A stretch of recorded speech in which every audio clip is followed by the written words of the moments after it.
Welcome to journalist TV news. Rythu Bandhu స్థానంలో రైతు భరోసా. ఎకరానికి 10,000 బదులు 15,000 బరాబర్ ఇస్తాం. ఇది సరిగ్గా 9 నెలల క్రితం కాంగ్రెస్ పార్టీ నుంచి వచ్చిన మాట. అధికారంలోకి రాకముందు రైతులను రాజులను చేయడమే ఇందిరమ్మ రాజ్యం లక్ష్యం అంటూ ఊదరగొట్టిన ఉపన్యాసాలు ఇప్పుడు ఏమయ్యాయి సారు అంటూ రైతాంగం నుంచి వస్తున్న ప్రశ్నలు. పనికిరాని పోరంబోకు భూములకు, 100 ఎకరాల పడావు భూములకు, బడా వ్యాపారవేత్తలకు, కోటీశ్వరులకు రైతు బంధు ఇచ్చి ఆనాటి బీఆర్ఎస్ ప్రభుత్వం ప్రజాధనాన్ని వృధా చేసింది. మా కాంగ్రెస్ ప్రభుత్వం వ్యవసాయం చేసే ప్రతి ఎకరాకు రైతు భరోసా ఇస్తామని ఆనాటి పీసీసీ అధ్యక్షుడు నేటి ముఖ్యమంత్రి రేవంత్ రెడ్డి అన్న మాటలు 6 నెలలు తిరగకుండానే కాంగ్రెస్ నాయకుల నాలుకలు మడతపడ్డాయి. రైతు భరోసా 5 ఎకరాలకు ఇస్తే చాలనే వాదనను తెర మీదకు తీసుకువచ్చి రైతన్నలకు కర్రు కాల్చి వాత పెట్టబోతున్నారా అంటే అవుననే సమాధానం వస్తుంది. రైతు భరోసా విధి విధానాల పేరుతో కాలం గడుపుతున్న రేవంత్ సర్కార్ మీద రైతన్నలు గుర్రు మీదున్నారు. గతంలో ఇచ్చిన డబ్బుల కన్నా ఎక్కువ రావడం దేవుడెరుగా. ఇచ్చే వాటికి కోత పెట్టే రోత పనులు ఏంటని రైతులు ప్రశ్నిస్తున్నారు. సాగులేని భూములను సంస్కరించకుండా బడాబాబుల 1000 ఎకరాలకు రైతు భరోసా రాకుండా కఠినంగా వ్యవహరించాల్సిన సర్కార్ సామాన్య మధ్యతరగతి రైతుల గంపడాసలపై నీళ్లు చల్లే ప్రయత్నం చేయడం వెనుక భారీ కుట్ర దాగి ఉందనే ఆరోపణలు వినిపిస్తున్నాయి. రేవంత్ సర్కార్పై రైతు భరోసా వైఫల్యంపై ముప్పేట దాడి చేసేందుకు బీఆర్ఎస్ సిద్ధమవుతుందనే సంకేతాలు వినిపిస్తున్నాయి. కొందరు అధికారులు పరోక్షంగా బీఆర్ఎస్ పార్టీకి వెనుదన్నుగా ఉండేలా రైతు భరోసా పథకంపై అపోహలకు ఆజ్యం పోసేలా స్కెచ్ వేస్తున్నారనే ప్రచారము ఊపందుకుంది. నిజమైన రైతులకు రైతు భరోసా అందకపోతే మరో ఉద్యమానికి ఊపిరి ఊదినట్లే అని వామపక్ష పార్టీలు అంచనా వేస్తున్నాయి. రైతు భరోసా పథకం తీరుతెన్నులపై journalist TV CEO Mareddy Nagender Reddy విశ్లేషణ. రాష్ట్రంలో ఇప్పుడు రైతులందరూ కూడా రైతు భరోసా పథకం ఎన్ని ఎకరాలకు అమలవుతుంది, అది అమలవుతుందా లేదా అనే ఒక శశభిషలు మాత్రం ఉన్నారు. సాక్షాత్తు ముఖ్యమంత్రి రేవంత్ రెడ్డి మాత్రం ఎలాంటి శశభిషలు వద్దు, ఎట్టి పరిస్థితుల్లో రైతులకు కావాల్సిన అవసరమైన రైతు భరోసాను కాంగ్రెస్ ప్రభుత్వం అందిస్తుంది అని ప్రకటనలు చెప్తున్నారు తప్ప రైతు భరోసా మీద ఏర్పాటైన మంత్రివర్గ ఉపసంఘం 2 రోజుల క్రితం సెక్రటరీలో కూర్చున్నారు. దానికి సంబంధించిన విధి విధానాలు ఎలా ముందుకు వెళ్ళాలనే అంశం మీద తీవ్రమైన చర్చ కొనసాగింది. ఈ నేపథ్యంలోనే ఖమ్మం జిల్లాకు సంబంధించిన deputy CM Mallu Bhatti Vikramarka, revenue శాఖ మంత్రి పొంగులేటి శ్రీనివాసరెడ్డి, వ్యవసాయ శాఖ మంత్రి తుమ్మల నాగేశ్వరరావు ఈ ముగ్గురు కూడా ఖమ్మం జిల్లా నుంచి ప్రాతినిధ్యం వహిస్తున్నారు. రైతు భరోసా సబ్ కమిటీలో ఈ ముగ్గురు కూడా కీలక సభ్యులు కూడా. ఈ నేపథ్యంలోనే అధికారులు మాత్రం ఎట్టి పరిస్థితుల్లోనూ 5 ఎకరాలకు మించి ఇవ్వద్దు అనేది ఒక కరాఖండిగా నిర్ణయం తీసుకున్నట్టుగా ప్రచారం జరుగుతుంది. వాస్తవంగా గత బీఆర్ఎస్ ప్రభుత్వంలో కీలకంగా వ్యవహరించిన కొంతమంది అధికారులు ప్రభుత్వాన్ని అబాసుపాలు చేసే ఉద్దేశంతో కేవలం 5 ఎకరాలకు గనక కటాఫ్ కనుక పెట్టగలిగితే రైతులలో వ్యతిరేకత వస్తుంది, బీఆర్ఎస్ ప్రభుత్వానికి కొంత ఊపు తెచ్చే అవకాశం ఉన్నట్లుగా ప్రచారం మొత్తం జరుగుతుంది. దాంట్లో వాస్తవాలు అవాస్తవాలు అనేది ప్రభుత్వం లేదా ఇంటెలిజెన్స్ వ్యవస్థ దాన్ని గుర్తించాల్సిన అవసరం ఎంతైనా ఉంది. వాస్తవంగా ఒక రైతుగా, ఒక జర్నలిస్టుగా ముఖ్యమంత్రి రేవంత్ రెడ్డికి, మంత్రివర్గ ఉపసంఘం సభ్యులకు నేను ఒక విశ్లేషణ చెప్పదలుచుకున్నాను. ఒక రైతు కుటుంబానికి ఒక 10 ఎకరాలు కనుక ఉంటే మీరు కనుక 5 ఎకరాలు రైతు భరోసా ఇస్తే ఎకరానికి 15,000 రూపాయల చొప్పున 75,000 రూపాయలు కాంగ్రెస్ ప్రభుత్వం చెల్లించాల్సి వస్తుంది. అదే గతంలో బీఆర్ఎస్ ప్రభుత్వం 10 ఎకరాల మొత్తానికి రైతు బంధు ఇవ్వటం వల్ల 1,00,000 రూపాయలు రైతు బంధు నిధులు ఆ రైతుకు జమ అయ్యాయి. అంటే మీరు ఇచ్చే 5 ఎకరాల వల్ల 75,000 రూపాయలు మాత్రమే రైతుకు అందుతున్నాయి.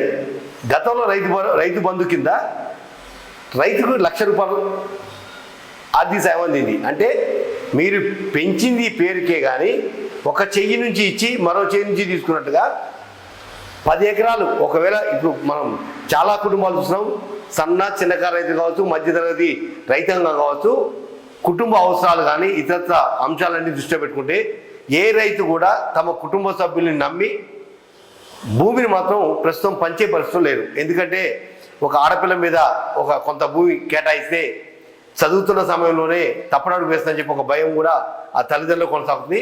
అదేవిధంగా కొడుకుల విషయంలో చూసుకుంటే ఒకవేళ కనుక 2 ఎకరాలు 3 ఎకరాలు 5 ఎకరాలు రైతు భరోసా వస్తుందని చెప్పి కొడుకు మీద రిజిస్ట్రేషన్ చేస్తే ఆ కొడుకు భవిష్యత్తులో పక్కదారి పడతానని చెప్పి ఒక ఆందోళనతోటి ఏ కుటుంబం కూడా ఒక 10-15 ఎకరాలు ఆ కుటుంబానికి కుటుంబ యజమాని దగ్గర ఉంచుకుంటున్నారు. అంటే గతంలో రైతు బంధు 10 ఎకరాలకు ₹1,00,000 ఆనాటి బీఆర్ఎస్ ప్రభుత్వం ఇస్తే ఈరోజు కాంగ్రెస్ ప్రభుత్వం 5 ఎకరాలు కనుక కట్ ఆఫ్ చేస్తే అక్కడ ₹1,00,000 అందుకున్న రైతుకి ఇక్కడ 75,000 తోటి సంతృప్తి పడాల్సిన పరిస్థితి ఉంది. ఎందుకంటే మీరు 10,000 నుంచి 15,000 పెంచినట్టుగా ప్రకటించి ప్రచారం చేసుకోవడం తప్ప వాస్తవ రూపంలో వస్తే కనుక రైతులు అన్యాయం అయిపోతున్నారు. కేవలం 5 ఎకరాల లోపు వాళ్ళకు మేమేదో రైతు భరోసా ఇస్తున్నామని చెప్పి ప్రకటనలు చేసే ప్రయత్నం చేస్తున్నారు తప్ప వాస్తవంగా 5 గుంటలు 3 గుంటలు 10 గుంటలు 15 గుంటలు చాలామంది ఉన్నారు. 5 నుంచి 10 ఎకరాల మధ్య ఉన్న వాళ్ళు కూడా చాలామంది సుమారు 4.5 నుంచి 5.5% వరకు ఈ 5 నుంచి 10 ఎకరాల రైతులు ఉన్నారు. అంటే ఈ రైతులందరూ కూడా కాంగ్రెస్ ప్రభుత్వం ఆ రోజు ఏదైతే కాంగ్రెస్ పార్టీ ప్రచారంలో రైతు భరోసా ప్రతి రైతుకు అందిస్తామని చెప్పి ఏదైతే ప్రకటించారో ఆ ప్రకటనకు విరుద్ధంగా కేవలం 5 ఎకరాలు కటాఫ్ చేయడం అనేది ఎంతవరకు సాధ్యం? అసలు నిజంగా కాంగ్రెస్ ప్రభుత్వం రైతులకు వెన్నుదన్నుగా ఉండాలని ఆలోచన చేస్తుందా, లేకపోతే అధికారంలోకి వచ్చాం కాబట్టి ఓడెక్కేదాకా ఓడమలయ ఓడ దిగిన తర్వాత బోడమలయ అన్నట్టుగా అధికారం వచ్చింది 5 సంవత్సరాల సంగతి తర్వాత చూద్దాంలే, రైతులు ఏడిపోతారు, రైతులు ఏం చేస్తారు అనేది ఒక మీమాంస కూడా కాంగ్రెస్ ప్రభుత్వంలో ఉందనే ఒక ప్రచారం కూడా కొనసాగుతుంది. వాస్తవంగా ఇప్పుడు నేను అంచనా వేసినట్టుగా 10 ఎకరాల ఆసామికి బీఆర్ఎస్ ప్రభుత్వంలో ₹1,00,000 రైతు బంధు వస్తే కాంగ్రెస్ ప్రభుత్వం 10,000 నుంచి 15,000 పెంచి 5 ఎకరాలు కట్ ఆఫ్ చేస్తే 75,000 వస్తుంది. అంటే ₹1,00,000 బెటరా 75,000 బెటరా అనేది కూడా కాంగ్రెస్ ప్రభుత్వం బేరీ చేసుకోవాల్సిన అవసరం.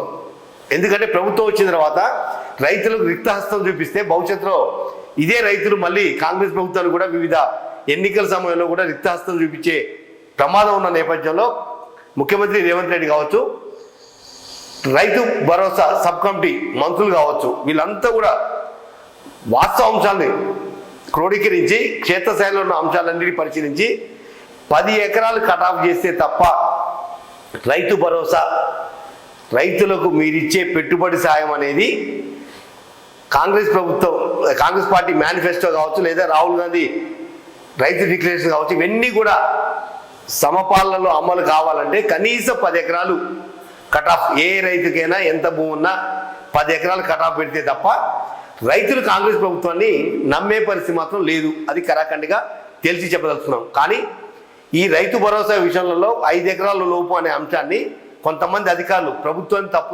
తప్పుదోవ పట్టించే ప్రయత్నం చేస్తున్నారనే ప్రచారం కూడా ప్రభుత్వ సర్కిల్లో ఒక ప్రచారం కొనసాగుతుంది. అంటే బీఆర్ఎస్ ప్రభుత్వానికి ఒక అస్త్రం అనేది ఇస్తే మళ్ళీ తిరిగి ఆందోళనలు, ఉద్యమాలు, రకరకాల అంశాలు కూడా రంగంలోకి వచ్చే అవకాశం ఉన్న నేపథ్యంలో ముఖ్యమంత్రి రేవంత్ రెడ్డి వాస్తవ అంశాలను పరిశీలించి సాగులేని భూముల్ని తీసేయండి, గుట్టల్ని తీసేయండి, 100,000 ఎకరాలను ఆసామని పక్కకు పెట్టేయండి, కేవలం ఎంతమంది రైతులున్నా పర్వాలేదు, ఒక రైతుకి 10 ఎకరాలు కట్ ఆఫ్ కనుక పెట్టగలిగితే హైయెస్ట్ 40 ఎకరాలు, ఒకవేళ కుటుంబంలో 4 ఉంటే 40 ఎకరాలు, 6 ఉంటే 60 ఎకరాలు, 60 ఎకరాలతో స్లాబ్ క్లోజ్ అయిపోతుంది.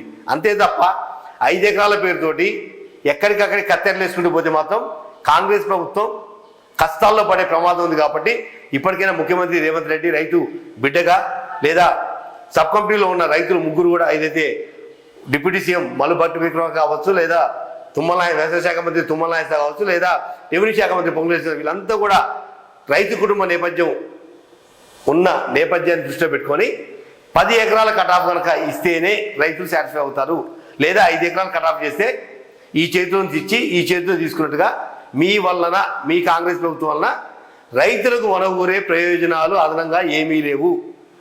గతంలో వచ్చిన ఆదాయాన్ని ఇంకా పెట్టుబడి సాయాన్ని తగ్గించే ప్రయత్నం చేస్తున్నారు తప్ప కొత్తగా పిలిచే అదనపు ఆదాయాలు వనగూరే అవకాశాలు ఎక్కడా లేవు. ఒక్కసారి నా స్టాటిస్టిక్స్ ఒకసారి చూడండి. గతంలో 10 ఎకరాలు ఒక రైతు కుటుంబానికి ఉంటే 10 ఎకరాలకు ₹1,00,000 రైతు బంధు బీఆర్ఎస్ ప్రభుత్వం ఇచ్చింది. ఇదే కాంగ్రెస్ ప్రభుత్వం 10,000 సాయాన్ని 15,000 చేసి 5 ఎకరాలకు కట్ ఆఫ్ చేస్తే 75,000 వస్తుంది. ₹1,75,000 అంటే ₹25,000 రైతు నష్టపోతున్నాడు. ఎప్పుడైనా సరే రైతుకి మొదటి నుంచి కూడా జలశ్రీ మొదటి నుంచి చెప్తుంది, రైతుకి ఎప్పుడు ఆశ లేదు. తాను పండించిన పంట, తాను కష్టపడ్డా, తాను చెమటోడ్చిన పంటకు గిట్టుబాటు ధర రావాలి, మార్కెట్లో ₹10 ఆదాయం వస్తే సంతృప్తి చెందే రైతుకి ఆశ పెట్టి గనక అడియాస అయితే ఆ రైతు ఆగ్రహానికి ప్రభుత్వాలు కుప్పకూలే సందర్భాలు చాలా ఉన్నాయి. అందువల్ల ఒక్కసారి ముఖ్యమంత్రి రేవంత్ రెడ్డికి జర్నలిస్ట్ టీవీ తరఫున ఒక రైతు బిడ్డగా మీకు స్పష్టం చేస్తున్నా, 5 ఎకరాలు కటాఫ్ చేస్తే మాత్రం చాలామంది రైతులు అన్యాయానికి గురి అవకాశం ఉన్న నేపథ్యంలో 10 ఎకరాలు కటాఫ్ చేసి మీరన్న రైతు భరోసా 15,000 రూపాయలని రైతులకు అందించి పెట్టుబడి సాయంగా వాళ్ళ ఆదాయ మార్గాలు పెంపొందించేందుకు సహాయం చేయాలని మనస్ఫూర్తిగా కోరుకున్నాను. ఎందుకంటే ప్రభుత్వం అమలు చేస్తున్న వివిధ పథకాల వేల కోట్ల రూపాయలు అప్పనంగా అనవసరంగా చాలా వేల లక్షల మందికి వృధాగా పోతున్న సందర్భంలో రైతు అనేవాడు ఏ రోజు కూడా మట్టిని నమ్ముకున్న రైతు కాబట్టి ఆ మట్టిని నమ్ముకున్న రైతుకి అన్యాయం చేయకుండా 10 ఎకరాలు కటాఫ్ పెట్టి రైతు బంధుని రైతు భరోసాగా పేరే మార్చినట్టుగానే 10,000 నుంచి 15,000 సాయం మార్చినట్టుగానే ఏదైతే వృధాగా ఉన్న భూముల్ని సాగులో లేని భూములన్నింటినీ తీసేసి లేదా 10 లక్షల రూపాయలు ఐటీ కట్టే వాళ్ళు ఎవరైతే ఉన్నారో వాళ్ళని డాక్టర్లని ఇంజనీర్లు